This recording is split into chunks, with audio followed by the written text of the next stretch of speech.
berjumpa lagi bersama saya Bu Tuta.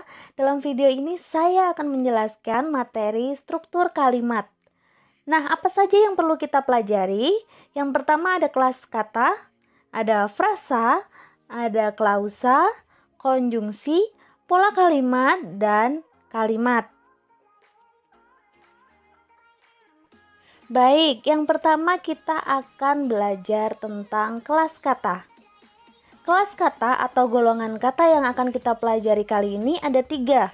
Yang pertama, nomina atau kata benda, verba atau kata kerja, adjektif atau kata sifat. Kita lihat contoh pada tabel ya.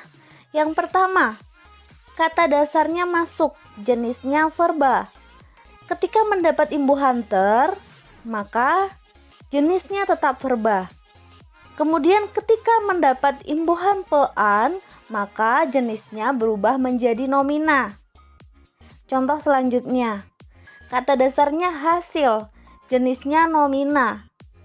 Ketika mendapat imbuhan mengkan, maka berubah menjadi verba.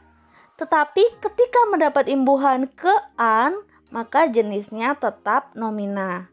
Kemudian contoh yang terakhir, cantik. Cantik itu adalah kata sifat atau adjektif. Ketika mendapat imbuhan memper menjadi mempercantik, maka berubah menjadi verba. Ketika mendapat imbuhan kean, maka jenisnya berubah menjadi nomina. Jadi jenis kata bisa berubah golongannya ketika mendapat imbuhan. Selanjutnya kita akan belajar frasa ya. Frasa adalah kelompok kata yang menduduki satu fungsi. Apa itu fungsi? Bisa berfungsi sebagai subjek, bisa berfungsi sebagai predikat, sebagai objek, sebagai pelengkap, ataupun keterangan. Tetapi hanya satu fungsi saja. Bagaimana cara menentukannya? Kita lihat kata intinya dulu. Kata intinya berupa apa? Misal, siswa baru. Kata intinya adalah siswa. Siswa itu nomina, maka disebut sebagai frasa nomina. Kemudian kursi kayu tersebut. Kursi adalah nomina, maka kelompok kata kursi kayu tersebut disebut sebagai frasa nomina. Kemudian sedang makan. Kata intinya adalah makan, maka sedang makan menduduki sebagai frasa verba. Kemudian ada lagi tidak dapat dilakukan. Dilakukan merupakan kata verba, maka disebut sebagai frasa verba. Yang terakhir, contohnya sangat cantik. Cantik merupakan kata adjektif, maka sangat cantik disebut sebagai frasa adjektif. Jadi kesimpulannya, kelompok kata itu boleh lebih dari 2. Bisa 3 kata, 4 kata, 5 kata, dan juga seterusnya. Asal masih memenuhi syarat, yaitu menduduki satu fungsi, entah sebagai subjek, entah sebagai predikat, sebagai objek, sebagai pelengkap, ataupun sebagai keterangan. Nah, ini adalah contoh frasa dalam kalimat. Siswa kelas 10 itu menduduki sebagai frasa nomina. Karena siswa kata nomina, maka kelompok kata siswa kelas 10 disebut sebagai frasa nomina. Kemudian yang ditandai warna merah telah mengikuti itu menduduki sebagai frasa verba. Karena mengikuti merupakan kata kerja atau kata verbal, maka kelompok kata telah mengikuti disebut sebagai frasa verba. Kegiatan MPLS menduduki frasa nomina. Karena kegiatan merupakan kata nomina atau kata benda, maka kelompok kata kegiatan MPLS disebut sebagai frasa nomina. Jadi dapat kita simpulkan, cara menentukan frasa yang pertama, kita pastikan bahwa kelompok kata tersebut menduduki satu fungsi. Kemudian yang kedua, kita pastikan juga unsur intinya. Kalau unsur intinya berupa nomina, maka disebut frasa nomina dan juga seterusnya. Kita lanjutkan materi klausa. Klausa adalah kelompok kata yang sekurang-kurangnya terdiri atas subjek dan predikat dan berpotensi menjadi kalimat. Kenapa sekurang-kurangnya terdiri atas subjek dan predikat? Karena syarat minimal dari kalimat itu harus ada subjek dan predikatnya. Kalau tidak ada subjeknya, maka tidak bisa disebut sebagai kalimat. Begitu pula ketika tidak ada predikat, maka juga tidak bisa disebut sebagai kalimat. Kalau kita lihat contoh di bawah, itu merupakan kalimat majemuk setara. Apa penanda majemuk setara? Yang pertama, majemuknya ada dua subjek dan predikat. Kemudian setaranya ditandai konjungsi koordinatif. Maka yang ditandai dengan warna merah itu disebut sebagai klausa 1, yang ditandai dengan warna hitam setelah konjungsi itu dinamakan klausa 2. Jadi kita ingat-ingat ya, bahwa klausa itu minimalnya terdiri atas subjek dan predikat. Entah yang mengikuti objek, yang mengikuti pelengkap, ataupun yang mengikuti keterangan. Nah, ini kita masih pada contoh klausa ya.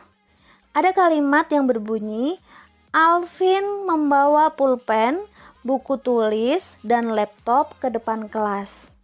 Di dalam kalimat ini ada 3 klausa. Kalau kita analisis, subjek dan predikatnya itu bisa difungsikan 3 kali. Meskipun di situ hanya dituliskan sekali. Yang pertama, klausanya berbunyi, Alvin membawa pulpen ke depan kelas. Klausa 2, Alvin membawa buku tulis ke depan kelas. Klausa 3, Alvin membawa laptop ke depan kelas. Nah, yang membagi antara klausa 1, klausa 2, dan klausa 3 tadi itu adalah di perluasan objeknya. Objeknya ada 3. Maka subjek, predikat, dan keterangan tempat di situ difungsikan 3 kali. Kemudian antara objek tadi itu dipisahkan dengan konjungsi setara atau konjungsi koordinatif.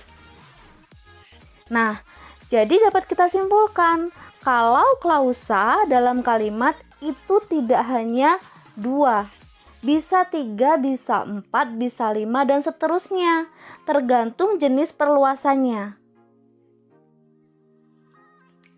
Selanjutnya kita belajar tentang konjungsi ya. Konjungsi yang akan kita pelajari itu ada 2. Yang pertama konjungsi koordinatif, kemudian yang kedua konjungsi subordinatif. Apa bedanya? Kalau koordinatif itu penanda kalimat majemuk setara, sedangkan subordinatif itu penanda kalimat majemuk setingkat. Konjungsi koordinatif itu contohnya ada dan, sedangkan, tetapi, atau, dan lain sebagainya. Kemudian konjungsi subordinatif itu contohnya ada karena, walaupun, meskipun, sehingga, dan juga sebagainya. Kita langsung lanjutkan ke pola kalimat ya. Pola kalimat itu bagiannya terdiri atas subjek, predikat, objek, pelengkap, dan keterangan. Subjek merupakan inti atau pokok pikiran. Biasanya menjawab pertanyaan siapa atau apa. Kemudian predikat itu biasanya menjelaskan subjek dan juga menjawab pertanyaan mengapa atau bagaimana. Maaf di situ kepotong ya tulisannya. Kemudian objek itu berarti benda yang dilibatkan dalam suatu aktivitas. Biasanya objek terdapat di dalam kalimat aktif atau objek bisa juga menduduki sebagai subjek ketika kalimat itu dipasifkan. Tetapi kalau pelengkap itu tidak dapat dijadikan bentuk pasif, tidak dapat menjadi subjek tetapi bisa melengkapi objek. Kemudian yang terakhir keterangan. Keterangan itu bisa menjelaskan bagaimana, di mana, dan juga kapan. Ada bagiannya keterangan cara, keterangan tempat, keterangan waktu, keterangan ala, dan lain sebagainya.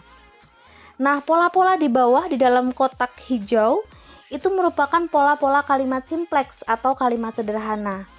Ada yang syarat terkecilnya yaitu subjek dan predikat, kemudian ada SPO, ada SPPL, ada SPKet, ada SPOPL, ada juga SPOKet. Nah, pada bagian selanjutnya ini nanti kita akan bahas materi yang terakhir, yaitu tentang jenis kalimat.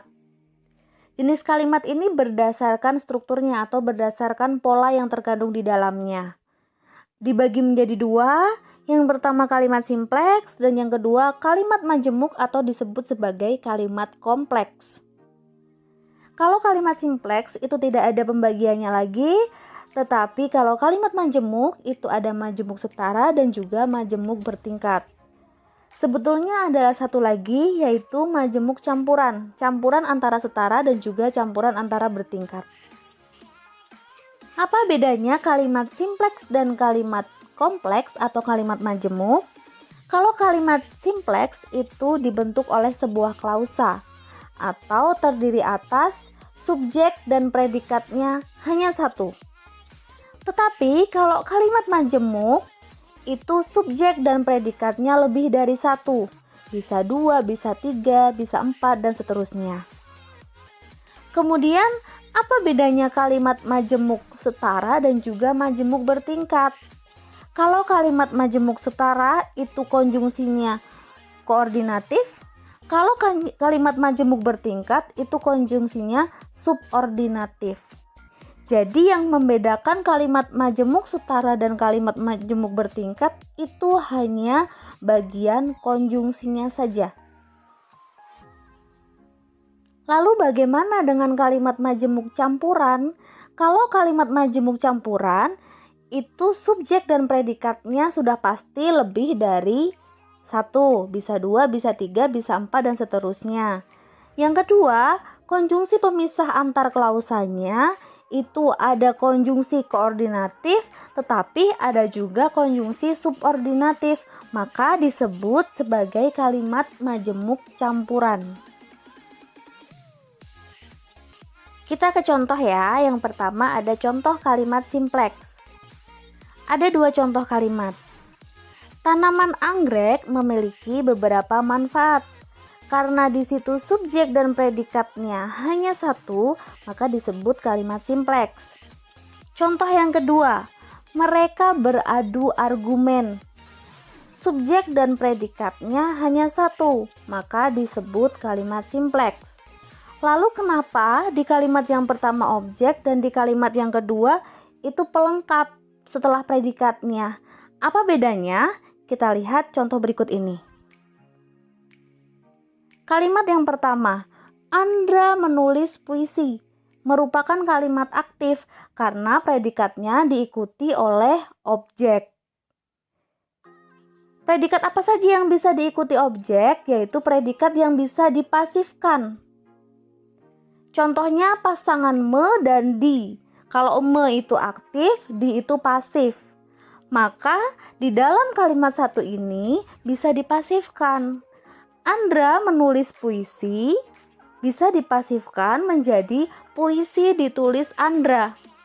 Perubahannya, objek bisa berpindah ke depan menjadi subjek.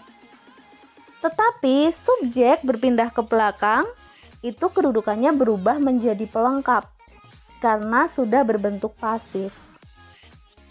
Contoh yang kedua, kelas 10 IPA 4 bermain basket.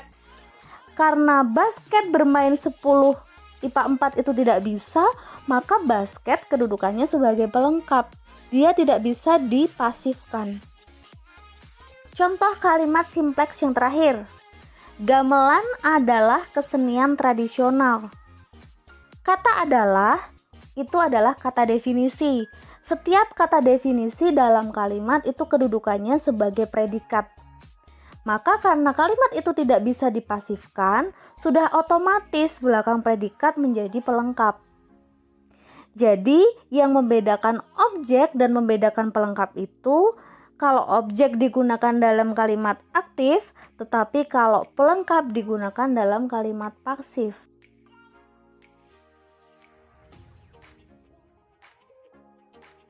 Nah, yang ini adalah contoh kalimat majemuk setara. Kenapa disebut majemuk? Karena klausanya ada dua, ditandai dua subjek dan predikat. Kemudian, kenapa disebut setara? Karena konjungsi pemisah antar klausanya yaitu konjungsi koordinatif. Apa konjungsi koordinatifnya? Yang di bold hitam, sedangkan.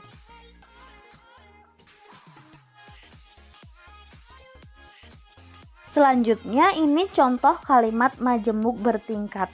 Kenapa disebut majemuk? Karena ada dua klausa. Atau karena klausanya lebih dari satu. Apa penandanya? Subjek dan predikatnya ada dua. Meskipun di situ subjeknya hanya dituliskan satu, tetapi kalau dianalisis dia difungsikan dua kali. Difungsikan di klausa 1 dan juga difungsikan di klausa 2. Kemudian kenapa disebut bertingkat? Karena konjungsi pemisah antar klausanya yaitu konjungsi subordinatif. Apa konjungsinya? Karena. Baik, kita telah menyelesaikan materi struktur kalimat ya. Bagaimana, sudah jelas atau belum? Kalau ada yang mau ditanyakan atau bagian yang belum paham, silahkan boleh kontak melalui Instagram Binlinguis atau boleh juga melalui line Felicitas Tuta. Terima kasih telah menonton, nantikan video berikutnya dan jangan lupa like, share, and subscribe.